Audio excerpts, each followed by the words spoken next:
नमस्कार. आरो स्टोरी मराठीमध्ये आपल्या सर्वांचे स्वागत आहे. आज आपण ऐकणार आहोत एक हृदयस्पर्शी कथा, संजीवनी. आज पण ते दिवस मला आठवत आहेत. घरातून बाहेर पडलो, बस स्थानकावर उभा होतो. तोच डोकं दुखायला लागलं आणि डोळ्यावर अंधारी आली आणि असं वाटलं मी कुठेतरी पडतोय. काय होतंय अभय? कोण? अरे मी संजीवनी. हां बोल ना संजीवनी, तुला बरं वाटतंय ना? अगं अशक्तपणामुळे अंधारे आल्यासारखं वाटते. हे घे पाणी पी, बरं वाटेल तुला. मी पाणी पिलं आणि धन्यवाद म्हणालो. अरे धन्यवाद कसलं करतोयस? ऑफिसचं काम झालं का? कसलं गं? अरे तुला अमोल सरांनी कमल एंटरप्राइजेसचं काम दिलं होतं ना? अरे बाप रे, संजीवनी म्हणाली. काय झालं? अगं मी विसरलोच, संजीवनी म्हणाली. दरवेळीप्रमाणे आज पण तो अमोल सरांच्या शिव्या खाणार वाटतं. मी म्हणालो. आता तर ते नोकरीवरून 100% काढून टाकतील. संजीवनी म्हणाली. तुझी मैत्रीण जिवंत असेपर्यंत ती वेळ येणार नाही. लॅपटॉप काढ तुझा, इथंच काम पूर्ण करून टाकू. मी म्हणालो. अगं बस स्टॉपवर? संजीवनी म्हणाली. काम पूर्ण करायला कुठेही लाजायचं नाही. मी म्हणालो. बरं. मी लॅपटॉप संजीवनीकडे दिला. 1 ते 2 तासात माझं सगळं काम करून संपवलंसुद्धा. संजीवनी म्हणाली. बस आली. आज दोघांना उशीर झाला म्हणून अमोल सरांच्या शिव्या बसणार. मी म्हणालो. धन्यवाद यार, तुला कसं सगळं पटापट जमतं गं? संजीवनी म्हणाली. डोक्याची जादू आहे मित्रा.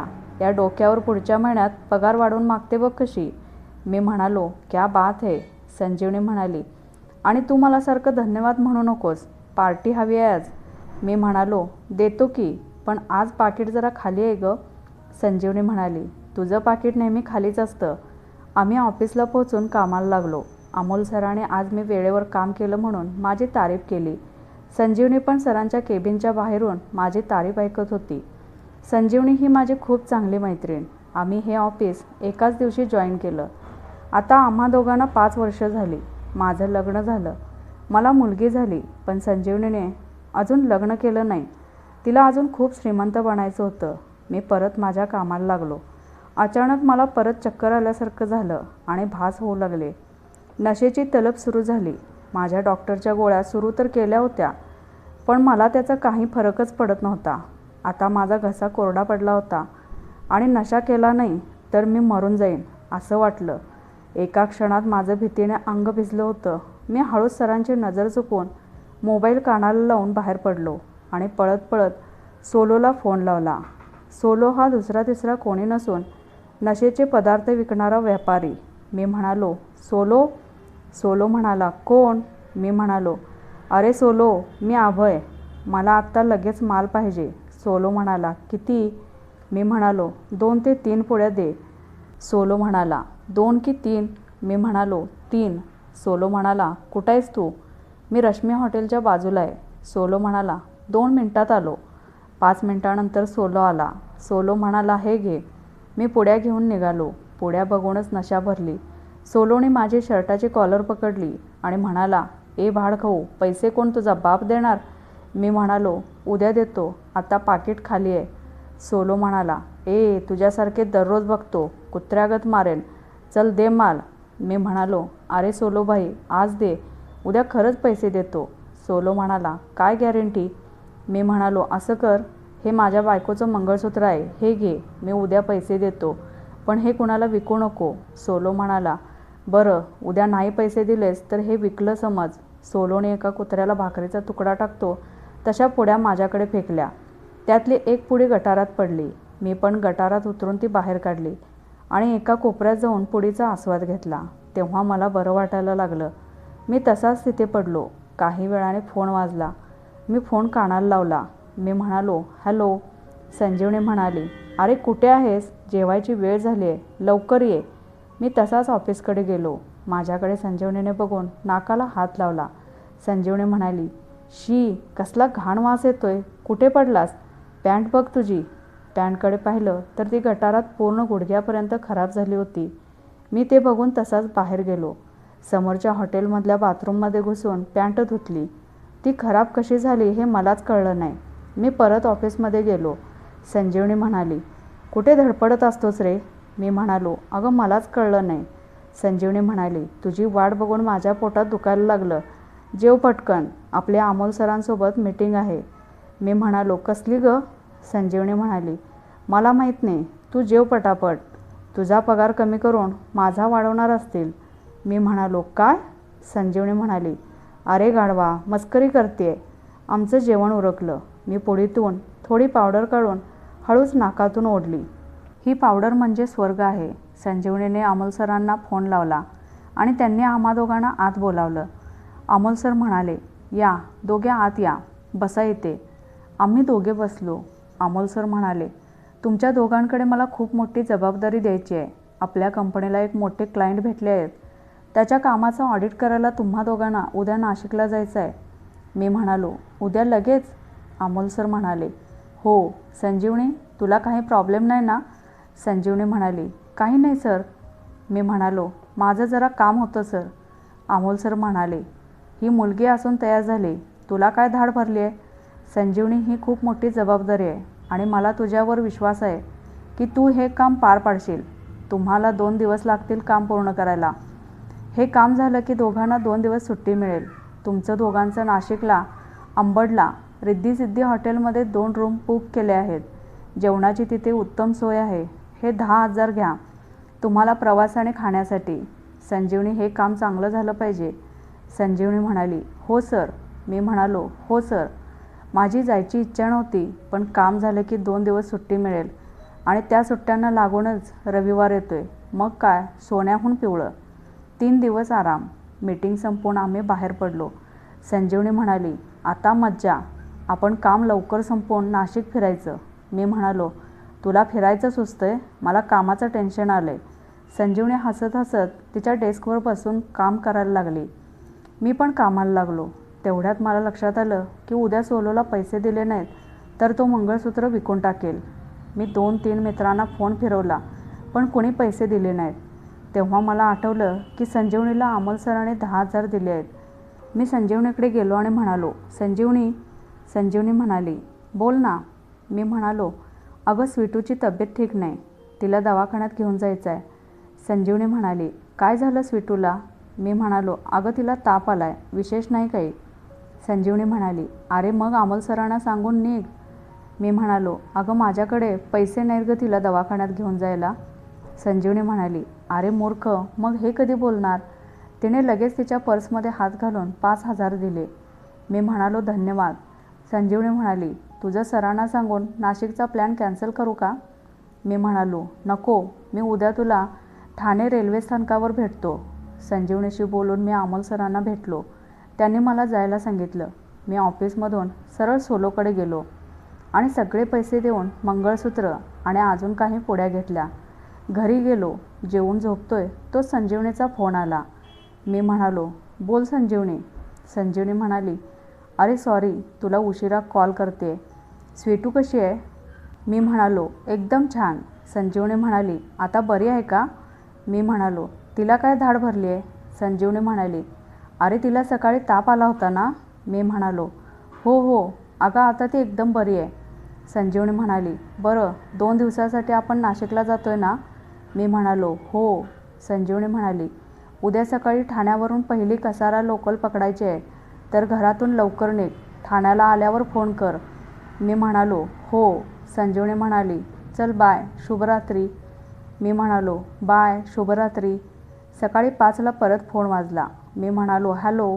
संजीवनी म्हणाली, उठ लवकर, नाहीतर उशीर होईल. मी उठून आटोपलं आणि ठाणे रेल्वे स्थानकावर पोहोचलो. संजीवनीला फोन करणारच होतो तेवढ्यात ती मागून आली आणि मला पाठीवर मारलं. मी म्हणालो, अगं हळू मारत जा, तुझा हात कडक आहे. लागतो. संजीवनी म्हणाली, अरे मर्द आहेस ना, मर्द को दर्द नाही होता. मी म्हणालो, ही म्हण ज्याने लिहिली ना त्याला दर्द कसा होतो माहीत नसेल. संजीवनी हसायला लागली. तेवढ्यात कसारा लोकल आली. आम्ही एकाच डब्यात चढलो आणि आमचा प्रवास सुरू झाला. मी म्हणालो, संजीवनी तुला एक विचारू? संजीवनी म्हणाली, अरे विचार ना. मी म्हणालो, पण वचन दे, खरं उत्तर देशील. संजीवनी म्हणाली, मी माझ्या आईची शपथ घेते, तू जे विचारशील त्याचं खरंच उत्तर देईल. मी म्हणालो, तू लग्न का नाही केलंस? संजीवनी म्हणाली, हे चुकीचं आहे. माझ्या आईच्या शपथेवर असे प्रश्न नाही विचारायचे. मी म्हणालो, तू उत्तर द्यायला घाबरत असशील तर राहू दे, संजीवनी म्हणाली, मी माझ्या आईची शपथ घेतली आहे. मी खोटं बोलणार नाही. मी तुझ्यावर प्रेम करते. मी म्हणालो, काय? संजीवनी म्हणाली, जाऊ दे, विषय बंद. मी म्हणालो, पण तू मला एकदा पण बोलली नाहीस. संजीवनी म्हणाली, काही गोष्टी न बोलताच कळल्या पाहिजेत. तुला कळल्या नाहीत म्हणजे तुझं माझ्यावर प्रेम नव्हतं आणि मला जबरदस्ती प्रेम मिळवायचं नव्हतं. आणि मला आता लग्नात रस नाही. कदाचित परत नवीन सुरुवात करायची इच्छा नाही मला. मी म्हणालो, संजीवनी, अशी नको आयुष्याची वाट लावूस. संजीवनी म्हणाली, मग माझ्याशी लग्न कर. मी म्हणालो, ते माझ्या हातात नाही आता. माझं लग्न झालं आहे. माझी बायको चांगली आहे. मला मुलगी आहे, ती पण चांगली आहे. संजीवनी म्हणाली, किती खोटं बोलतोस. मी म्हणालो, मी काय खोटं बोललो. संजीवनी म्हणाली, चल आता तू तुझ्या आईची खरी शपथ घेऊन मी जे विचारेन त्याचं उत्तर दे. मी म्हणालो, चालेल. मी माझ्या आईची शपथ घेऊन तू जो प्रश्न विचारशील त्याचं खरंच उत्तर देईन. संजीवनी म्हणाली, तू पण माझ्यावर प्रेम करत होतास की नाही. मी म्हणालो, हो. संजीवनी म्हणाली, मग का त्या मुलीशी लग्न केलंस. मी म्हणालो, घरात आपलं लग्न जातीमुळे कोणी मान्य केलं नसतं, मग उगाच खोटी स्वप्न कशाला बघायची. संजीवनी म्हणाली, तू खुश आहेस लग्न करून. मी म्हणालो, माहीत नाही. संजीवनी म्हणाली, मूर्खा, तू खुश नाहीस हे पण तुला कळत नाही. तुझ्यासारखा बिंडोक माणूस मी या जगात पाहिला नसेल. मी म्हणालो, बरं झालं तू बिंडोक नवरा मिळण्यापासून वाचलीस.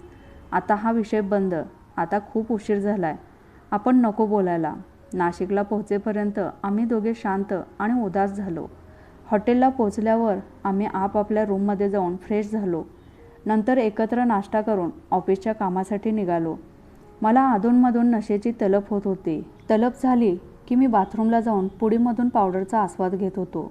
संजीवनी आणि मी मिळून आजचं काम थोडं पूर्ण केलं. मी म्हणालो, अजून राग केला नाही का. संजीवनी म्हणाली, मी कशाला तुझ्यावर रागवू. मी म्हणालो, तुझ्यासाठी एक छोटं गिफ्ट. संजीवनी आईस्क्रीम बघून गोड हसली. संजीवनी म्हणाली, तुला माझी कमजोरी माहिती आहे. मी म्हणालो, हो मग. आम्ही संध्याकाळी काम उरकून हॉटेलवर गेलो. फ्रेश झालो, जेवलो आणि आपापल्या रूमवर झोपायला गेलो. मी मस्त माझ्या रूमच्या टेबलवर पावडर मांडली आणि नाकातून सुरकी मारली आणि मी स्वर्गात गेलो. ही नशा किती मस्त आहे. सगळं दुःख डोक्यातून निघून जातं. मी बेडवर पडलो. रात्री अचानक 2 वाजता माझा दरवाजा वाजला. मी नशेतून स्वतःला सावरत दरवाजा उघडला. समोर संजीवनी. मी म्हणालो, काय गं. संजीवनी म्हणाली, मला भीती वाटते. मी इथे झोपते. तू बेडवर झोप, मी खाली झोपते. मला काय बोलावं ते सुधरत नव्हतं. मी म्हणालो, तू बेडवर झोप, मी पण बेडवर झोपतो. संजीवनी झोपली आणि मी पण नशेत झोपलो. सकाळी जाग आली. मी नशेतून बाहेर आलो तर माझी अवस्था बघून मला काहीच कळत नव्हतं. काय झालं ते. मी आंघोळ करून माझं आटोपलं. तोच माझा फोन वाजला. मी उचलला. संजीवनी म्हणाली, उठा साहेब, ऑफिसला जायचं आहे ना. काम संपवून परत निघायचं आहे. तिच्या बोलण्यातून मला काही समजलं नाही. मी आटोपलं. आम्ही नाश्त्याला खाली बसलो. संजीवनी माझ्याकडे बघून हसत होती. मी खाली बघून नाश्ता करत होतो. संजीवनी म्हणाली, किती लाजतोस रे. काल जे काही आपल्यात झालं त्यात तुझी काही चूक नाही. माझी इच्छा पूर्ण होती. आणि काळजी करू नको, ही गोष्ट मी कोणाला सांगणार नाही. जे झालं त्यात मला काही चुकीचं वाटलं नाही. सो तू पण स्वतःला त्रास करून घेऊ नकोस. तो माझ्या आयुष्यातला सर्वात सुंदर क्षण होता आणि असेल. तिचा स्पष्टपणा ऐकून मी नशेत माती खाल्ली हे मला कळलं. पण मला हे योग्य वाटलं नाही. आपल्या बायकोला फसवल्याची भावना कुठेतरी मनात घर करून गेली. पण मी नशेत होतो. मला काय झालं काही आठवत पण नाही. मी संजीवनीला काय बोलू तेच मला कळत नव्हतं. आम्ही ऑफिसला गेलो. काम पूर्ण केलं. संजीवनी म्हणाली, तुला एक बोलू. मी म्हणालो, बोल. संजीवनी म्हणाली, आपलं काम पूर्ण झालं आहे. 2 दिवस सुट्टी आहे आता. आपण इथेच थांबू. 2 दिवस तुझे मला देशील. मला हे क्षण परत भेटणार नाहीत. मी म्हणालो, नको. आपण या नात्यात गुंतलो तर बाहेर पडणार नाही. आपण आजच जाऊ. संजीवनी म्हणाली, तू काल रात्री जे घडलं त्याचा अजून मनाला लावून घेतलंस. माझा तुझ्यावर काहीच हक्क नाही. मी म्हणालो, आता नाही. संजीवनी काहीच न बोलता रागावून रूमवर गेली. मी माझं आटोपलं आणि संजीवनीची वाट पाहत राहिलो. तिला फोन केला. संजीवनी म्हणाली, तू जा. मी 2 दिवस इथेच थांबणार आहे. मी म्हणालो, तू वेडी आहेस का. अनोळख्या ठिकाणी मी तुला सोडू शकत नाही. बरं, आपण उद्या सकाळी जाऊ. संजीवनी म्हणाली, तू माझ्या रूममध्ये ये, मला तुझ्याशी बोलायचं आहे. मी फोन कट केला. मला आता भूतकाळात नाही जायचं. बायकोला आणि संजीवनी दोघींना फसवायचं नाही. संजीवनी आणि बायकोचा विचार करून परत मला स्ट्रेस आला आणि मी माझ्या रूमवर पुडी शोधायला लागलो. पण सगळ्या पुड्या गायब. तेवढ्यात दरवाजात संजीवनी आली. संजीवनी म्हणाली, काय शोधतोयस? मी म्हणालो, काही नाही, आपण उद्या सकाळी निघू, तू झोप. मला काही सुधरत नव्हतं. माझे हातपाय कापायला लागले होते. घसा कोरडा पडला होता. डोकं सुन्न झालं होतं आणि मला काय सुचत नव्हतं. संजीवनी म्हणाली, मी तुझ्यासोबत झोपणार आहे. मी म्हणालो, आपण जे करतोय ते चुकीचं आहे. संजीवनी म्हणाली, मी काय तुला तशी मुलगी वाटली का? संजीवनीला तिथेच सोडून मी रूम बाहेर पडलो. सोलोला फोन केला. सोलो म्हणाला, काय रे? मी म्हणालो, भाई पुडी पाहिजे. सोलो म्हणाला, पैसे आहेत का? मी म्हणालो, भाई आहेत. सोलो म्हणाला, कुठे भेटशील? मी म्हणालो, भाई मी नाशिकमध्ये आहे, अंबडला. सोलो म्हणाला, तू कुठली नशा केलीस का रे भडव्या? आता मी काय तुझ्यासाठी नाशिकला येऊ? मी म्हणालो, भाई काहीतरी जुगाड कर ना इथे. सोलो म्हणाला, थांब, माझे नाशिकला पण सप्लायर आहेत, थोड्या वेळाने फोन करतो. मी म्हणालो, भाई लवकर करा, नशा नाही केली तर मी मरून जाईन. सोलोने फोन ठेवला आणि थोड्या वेळाने सोलोचा फोन आला. सोलो म्हणाला, तुझं नशीब चांगलं आहे. सलमान हॉटेलवर जा तुझ्या जागेवरून, तिथे जितूला भेट, तो तुला देईल. मी फोन ठेवून सलमान हॉटेल शोधलं. माझ्या जागेवरून 10 किलोमीटरवर होतं. मी ऑटो करून हॉटेलवर पोहोचलो. मी जितूला भेटलो. जितू म्हणाला, सोलो ने फ़ोन किया था, तुझे माल चाहिए? मी म्हणालो, हाँ मुझे चाहिए. जितू म्हणाला, रोकड़ा है ना? हाँ है, कितना दूँ? जितू म्हणाला, 2000. मी जितूला पैसे दिले, पण त्याने मला कसले तरी इंजेक्शन दिले. मी म्हणालो, हे काय, मला पुडी दे. जितू म्हणाला, अरे पुडी का जमाना गया, ए ले, पुडी से ज़्यादा स्ट्रॉंग है. मला तो काय बोलला कळलं नाही. मी म्हणालो, तू दे भाई. मला सुधरत नव्हतं आणि त्याने माझ्या हाताच्या नसेमध्ये ते इंजेक्शन सोडलं. मी चमकलो. अंगात थंडावा जाणवू लागला. मला सगळीकडे प्रकाश दिसू लागला. पाऊस सुरू झाला. मी पूर्ण भिजलो आणि तिथेच झोपलो. मी स्वर्गात होतो. किती शांत आणि सुंदर जागा. तेवढ्यात मला जोरात लाथ बसली.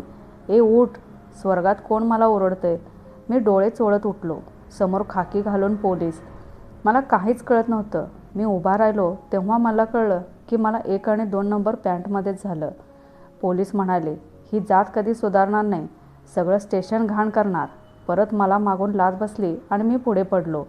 आता मी पूर्ण भानावर आलो. माझं डोकं जड झालं होतं. मी पोलीस स्टेशनला कसा आलो तेच कळत नाही.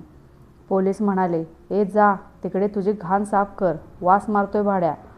मी बाथरूममध्ये जाऊन आंघोळ केली, कपडे धुतले आणि तेच परत अंगावर घातले. मी परत साहेबांसमोर आल्यावर त्यांनी माझे केस पकडले आणि म्हणाले, अरे जागेवर आलास का? मी ओरडत म्हणालो, हो साहेब. पोलीस म्हणाले, तुला माहिती आहे का तू कुठे आहेस? मी म्हणालो, हो, मी नाशिकला आहे. पोलीस म्हणाले, तुला माहिती आहे का काय झाले ते? काय झाले साहेब?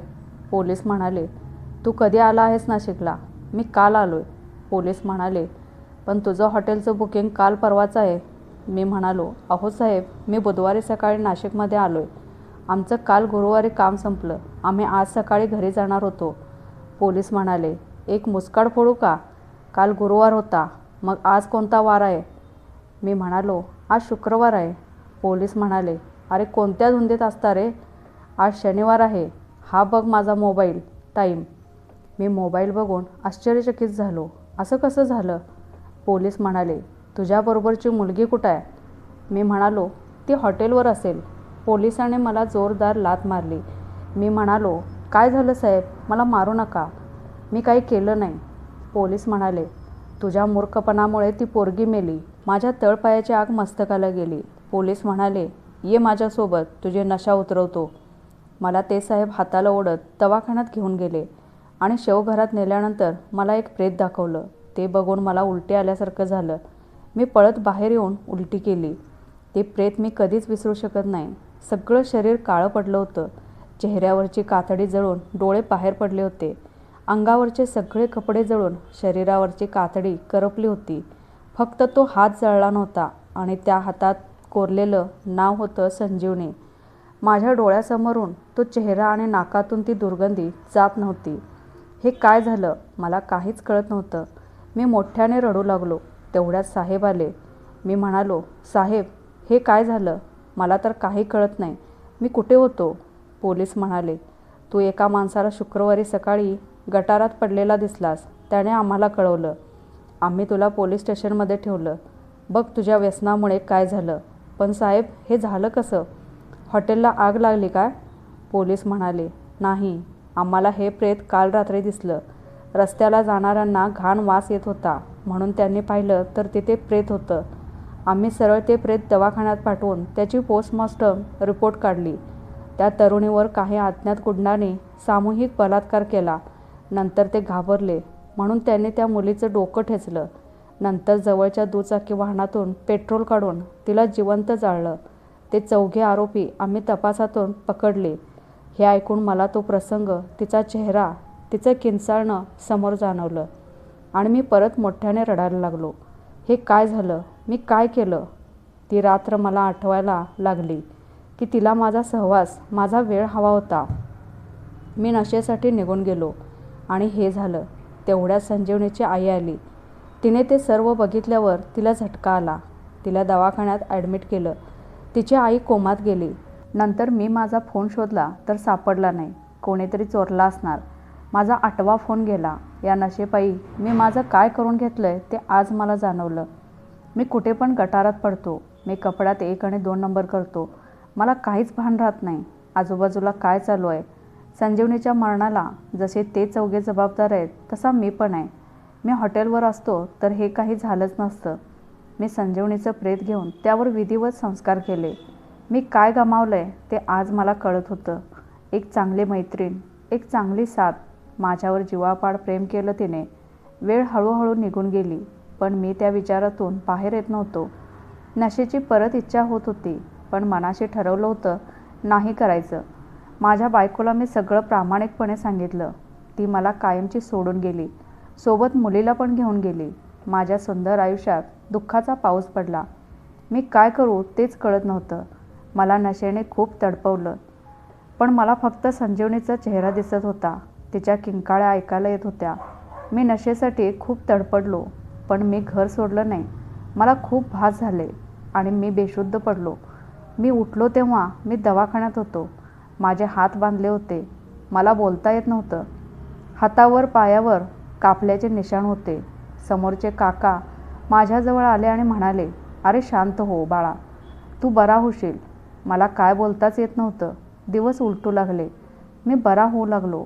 मला आता नशेची आठवण पण येत नव्हती. हे 6 महिने कुठे कसे गेले कळलंच नाही. मला डॉक्टरांनी सोडायचं ठरवलं. मी बरा झालो होतो पण मी इथे कशा स्थितीत आलो ते मला नंतर कळलं. पूर्ण रात्र मी माझ्या घराच्या भिंती जिभेने चाटल्या होत्या. नशा इतकी जबरदस्त झाली होती की मी माझ्या हातापायावर चाकूने वार केले होते. त्या व्यसनमुक्ती केंद्रातून बाहेर आल्यावर मी बायको आणि मुलीला भेटलो. बायकोने माझ्यासोबत राहायला नकार दिला. तिचा राग आणि नकार योग्यच होता. मी संजीवनीसोबत संबंध ठेवून तिला दुखावलं होतं. मी तिला वेळ द्यायचा ठरवला आणि घरी निघून आलो. माझ्या एका चुकीमुळे एक मुलगी बापापासून विभक्त झाली. एका बायकोचं आयुष्य उद्ध्वस्त झालं. एका मुलीची आई कोमात गेली आणि एका सुंदर आणि चांगल्या मुलीचा बलात्कार होऊन खून झाला. मला रात्र झोप लागत नव्हती. कुठे डोळा लागला तर संजीवनी त्याच जळालेल्या अवस्थेत माझा गळा दाबते असा भास व्हायचा. आता जगायची इच्छा संपली होती म्हणून मी जीव द्यायचं ठरवलं. रेल्वेच्या रुळावर मी रडत झोपलो. तोच बाजूला मला ओरडण्याचा आवाज आला. मी बाजूला बघतोय तर एक रक्ताने भरलेला माणूस धावत येत होता आणि त्याच्या मागे माणसं दगडं घेऊन मागे धावत होती. मी त्याला पकडलं आणि बाजूला झाडीत लपवलं. माणसं माझ्याजवळ आली. त्यातल्या एकाने विचारलं, ए दादा, इथे एका माणसाला पाहिलंस का? मी म्हणालो, नाही रे, काय केलं त्याने? अरे दादा, त्याने माझ्या मोती कुत्र्याला फाडले. त्याला आज मी मारून टाकणार. सगळे दुसऱ्या दिशेने धावत गेले. मी त्याच्या हाताला पकडलं आणि घरी घेऊन आलो. मी म्हणालो, तू खरंच त्या कुत्र्याला मारलंस? माणूस म्हणाला, हो, तो मला चावला जोरात. मी म्हणालो, तू गप्प बस. तुझं नाव काय? तो माणूस म्हणाला, माझं नाव जयेश, मला मारू नको, पैसे दे, भूक लागले. वाढलेले केस, वाढलेली दाढी, अंगावरचे वास मारणारे फाटलेले आणि रक्ताने माखलेले कपडे. ते पाहून मला माझे दिवस आठवले. हा माझ्यापैकीच एक होता. मी तुला जेवण आणतो, जयेश म्हणाला. मी जेवतो, तू पैसे दे. त्याच्या बोलण्यावरून कळलं त्याला नशेची तलब झाली. मी काय बोलणार? तोच तो किचनकडे धावला आणि माझ्या अंगावर सामान फेकू लागला. त्याला सुरी भेटली. जयेश म्हणाला, मी मारेन तुला, पैसे दे. मी म्हणालो, शांत हो. मी त्याच्याजवळ जाताच त्याने माझ्या अंगावर सुरी ओढली. मला हाताला लागलं. तो बाहेर पळाला. मी पण त्याच्या मागून पळालो. त्याच्या न कळत पाठलाग केला. समोरून एक बाई आली. त्याने तिला सुरी दाखवून पैसे मागितले. मी हळूच मागून जाऊन त्याला पकडला. माझी पकड घट्ट होती तरी त्याची ताकद जास्त वाटली. ती बाई पळून गेली. मी माझ्या पायाचा वापर करून त्याला पूर्ण घट्ट पकडला. माझ्या हाताला लागलं होतं. त्याचं मला भान नाही. मी त्याचे हात त्याच्या पाठीवर दुमडले आणि सुरी लांब फेकली. त्याला परत घरी घेऊन गेलो. घरातल्या रश्शीने त्याला खुर्चीला बांधलं. तो ओरडत होता म्हणून त्याच्या तोंडाला चिकटपट्टी लावली. माझ्या डॉक्टरांना फोन लावला. ते माझ्या घरी आले. त्याला तपासलं आणि त्याच्यासाठी 2 महिन्यांचा गोळ्यांचा डोस लिहून दिला. खरं तर मी त्याला व्यसनमुक्ती केंद्रात घेऊन जाणार होतो, पण आत्ता ते व्यसनमुक्ती केंद्र पैसे नसल्यामुळे बंद होत होतं. मग मी जयेशवर उपचार स्वतः करायचं ठरवलं. माझ्या बाजूच्या चाळीत जोशी काका राहत होते. त्यांची बायको नर्स होती. मी त्यांची मदत घेऊन नर्सचं काम शिकलो. इंजेक्शन कसं द्यायचं, गोळ्या, खानपान कसं द्यायचं ते शिकलो. मी माझा स्वतःचा अभ्यास सुरू केला. व्यसन, त्याचे प्रकार, ते कसं नियंत्रणात आणायचं. खूप अभ्यास केल्यावर मी जयेशची काळजी घेत एका व्यसनमुक्ती केंद्रात नोकरी करायची ठरवली. नोकरी बघत बघत मी जयेशची दिवसरात्र काळजी घेत होतो. जयेश हळूहळू बरा होऊ लागला. तो बरा झाल्यावर गेला. मला पण समाधान वाटू लागलं. मी खूप काम केल्यावर मला नवीन कल्पना सुचली. कदाचित हे केल्यावर मी केलेल्या चुका माफ होणार नाहीत, पण केलेल्या चुकांची मिळणारी शिक्षा सहन करता येईल एवढी शक्ती नक्की मिळेल. मी एक संस्था सुरू केली, संजीवनी मोफत व्यसन मुक्ती केंद्र. मी स्वतःला त्यात झोकून द्यायचं ठरवलं. माझ्याकडे पुरेसे पैसे नव्हते. मी आमच्या साहेबांकडून माझ्या नोकरी सोडल्यानंतरचे ग्रॅज्युटीचे पैसे घेतले. माझी कल्पना ऐकल्यानंतर साहेबांनी पण त्यांचा सहभाग दिला. मी त्यासाठी माझं राहतं घर विकलं आणि सगळ्या मिळालेल्या पैशातून एक 4 गुंठे स्वतःच्या मालकीची गावाबाहेर जागा घेतली. त्यावर एक साधं काट्याने शेड बनवलं आणि संजीवनीच्या वाढदिवसादिवशी मोफत व्यसनमुक्ती केंद्र सुरू केलं. संजीवनीच्या आस्ती न कळत माझ्याकडे राहिल्या होत्या. त्या मी सर्व जमिनीवर पसरवल्या. कदाचित तिची पण हीच इच्छा असावी. औषधं आणली आणि लोक यायला सुरुवात झाली. सुरुवातीला लोक कमी येत होती, पण सर्वांच्या औषधाची, राहण्याची मला सोय करायची होती. पैसे नव्हते, कुणाकडे मागायचे नव्हते. मग मी किडनी विकायचं ठरवलं, कारण मी हट्टाला पेटलो होतो. आता हे केंद्र बंद होता कामा नये. जमेल ते सगळं मी करेन. दुसऱ्या दिवशी मी एका किडनी ट्रान्सप्लांटच्या दवाखान्याची भेट घेतली. तिथे मला जयेश दिसला. तो मला बघून माझ्याकडे हसत धावत आला आणि माझ्या पायाला हाताने स्पर्श केला. मी म्हणालो, कसा आहेस जयेश? जयेश म्हणाला, मी छान आहे सर. तुमच्या कृपेमुळे मी परत नीट मार्गाला लागलोय. तुमचा उपक्रम मला खूप आवडला. मी म्हणालो, धन्यवाद. जयेश म्हणाला, मला नोकरी द्याल का? मी म्हणालो, जयेश, मी तुला खोटं बोलणार नाही. हे मोफत केंद्र असल्यामुळे इथे पैसे येणार नाहीत. तुला मी काय देणार? आणि मला आता तहानभूक राहिलीच नाही. हे समाजसेवेचं काम करत करत मारायचं. जयेश म्हणाला, तुमचं लय मोठं मन आहे सर. हे घ्या पैसे. मी म्हणालो, माफ कर मला, उधारी नको. मी हे परत नाही करू शकणार. जयेश म्हणाला, सर, हे माझ्यावर केलेल्या उपचाराचे पैसे समजून घ्या. मी म्हणालो, इथे मोफत इलाज होतो, पैसे घेतले जाणार नाहीत. जयेश म्हणाला, तुमच्या हातात फॉर्म कसला? मी फॉर्म लपवत म्हणालो, काही नाही, असंच आलोय. जयेशने फॉर्म पाहिला. जयेश म्हणाला, सर, माझा जीव घ्या, पण किडनी विकू नका. मला तुम्हाला मनापासून मदत करायची आहे. मी म्हणालो, असं कर, तू पैसे सोडून माझ्यासाठी काय करू नको, पण संस्थेसाठी कर. जयेश म्हणाला, बघा सर, परत नाही बोलायचं नाही. मी म्हणालो, नाही बोलणार. जयेशने संस्थेच्या जागेत इमारतीचं बांधकाम सुरू केलं. तेव्हा मला कळलं की जयेश हा कॉन्ट्रॅक्टर आहे. त्याने स्वतःच्या पैशाने हे काम केलं. शिवाय औषधं स्वस्तात विकत मिळवून दिली. काही महिन्यातच 3 माळ्याची इमारत तयार झाली. मी जयेशचे खूप आभार मानले. त्या इमारतीवर मी संस्थेच्या नावाचा बॅनर लावला. इमारत बघून लोक यायला लागले, पण सगळे गोळ्या मागायला लागले. मी सरळ बोललो, गोळ्या मिळणार नाहीत. ज्याला व्यसन सोडवायचं आहे त्याने 3 ते 4 महिने माझ्याकडे राहायचं. माझी कल्पना व्यसनी लोकांना कमी आणि त्यांच्या नातेवाईकांना आवडायची. मी माझं काम सुरू केलं. हळूहळू व्यसनी लोक येऊ लागले. त्यांचे चाळे मी सहन केले. त्यांचं वेडेपण मी सहन केलं. मी त्यांच्या आईसारखी त्यांची प्रामाणिक सेवा केली. माणसं हसत हसत बरी होऊन घरी जाऊ लागली. जेवणाची सोय व्यसनी व्यक्तीचे नातेवाईक करायचे. जेव्हा ते त्यांच्या व्यक्तीचं वेडेपण बघायचे तेव्हा माझ्या पाया पडून यांना लवकर बरे करा याची विनंती करायचे. मी जादूगार म्हणून प्रसिद्ध झालो. माझ्याकडे जो येईल त्याला खात्री असायची की मी त्यांना बरं करेनच. कुणाकडून पण मी 1 रुपयाही घेतला नाही. पण सर्व नातेवाईकांनी संस्थेला मदत म्हणून भरपूर निधी दिला. एकाने तर चक्क एक दानपेटी देऊ केली, पण मी घेतली नाही. दानपेटीने फक्त व्यवसाय होतो. मला सेवा करायची आहे, व्यवसाय नाही.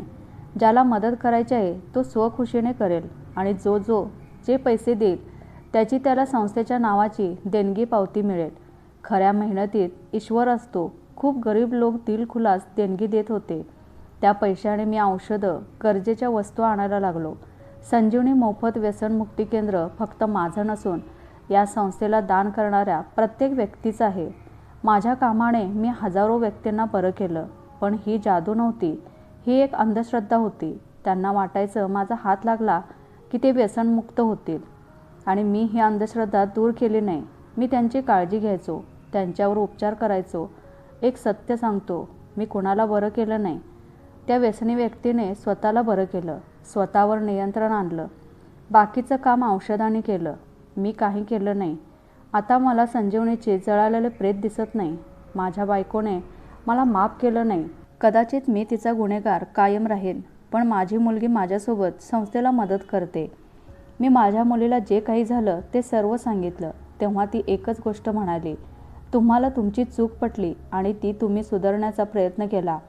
तुमच्या एका प्रयत्नामुळे आज अनेक संजीवनी जिवंत आहेत. अनेक अभय नीट मार्गाला लागले. अनेक कुटुंब त्रासातून मुक्त झाली. तिचं ते बोलणं आठवलं की आजही माझ्या डोळ्यात पाणी येतं. मी जे कार्य केलं ती फक्त एक सेवा होती, आहे आणि असेल. मला मिळालेल्या या समाजसेवा पुरस्कारासाठी मी सर्वांचा आभारी आहे. एवढं बोलून मी आपली रजा घेतो. धन्यवाद. टाळ्यांचा कडकडाट सुरू झाला. लाखोच्या संख्येने डोळ्याने पूर्णपणे न दिसणारा समुदाय माझं कौतुक करत होता. खरंच मी तो पिसाळलेला व्यसनी माणूस होतो का? नक्कीच या टाळ्यांचा आवाज संजीवनीपर्यंत पोहोचला असेल आणि ती नक्की मला माफ करेल. तर मित्रमैत्रिणींनो, आजची कथा कशी वाटली ते कमेंट करून नक्की कळवा. कथा आवडल्यास लाईक शेअर करा. चॅनेलवर नवीन असाल तर चॅनेलला सबस्क्राईब करा. कथा पूर्ण ऐकल्याबद्दल आणि वाचल्याबद्दल धन्यवाद.